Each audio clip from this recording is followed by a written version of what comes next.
আজ তারিখটা ছিল 24/11/24 আর আজ ছিল আমার এই সিজনের একমাত্র নেমন্তন্ন। আর সেটা ছিল এই ছোট্ট ভাইটার অন্নপ্রাশন। দেখো কি সুন্দর তাকিয়ে আছে, আর ও সবার কোলে যাচ্ছিল। তারপরে নেমন্তন্নে পৌঁছেই প্রথমে একটু স্টার্টারের দিকে চলে গেলাম, কফি আর পকোড়া খেয়ে নিলাম। তারপরে বসে পড়লাম এই দুজনকে নিয়ে খেতে। প্রথমেই পাতে পড়লো ভেজ কাটলেট, আর সাথে দিয়েছিল এই সুন্দর চাবে রিংটা। তারপরে দিয়েছিল ভেজ ডাল, আলুর চিপস আর সাদা ভাত।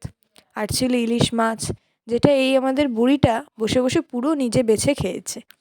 তারপরে ছিল ফ্রায়েড রাইস আর মাংস। আর শেষ পাতে ছিল চাটনি, পাঁপড় আর মিষ্টি। আর ঠান্ডায় আইসক্রিম খাওয়ার মজাই আলাদা। তারপরে যে বিশেষ দিন ছিল আজকে, তার সাথে একটু ফটো টটো তুলে নিলাম আমরা। বললামই আমার একমাত্র নেমন্তন্ন, তাতে একটু ভালো ভালো ফটো না তুললে হয় বলো? তারপরে মম আসতে পারেনি, তাই ওকে একটু ভিডিও কল করে সবার সাথে দেখা করিয়ে দিলাম। আর ব্যাস, আজকের ব্লগটা এখানেই শেষ করলাম। ভালো লাগলে লাইক, শেয়ার আর সাবস্ক্রাইব করো। আর আমার আজকের লুকটা কেমন লাগছিল সেটা সবাই আমাকে লিখে জানিও। বাই।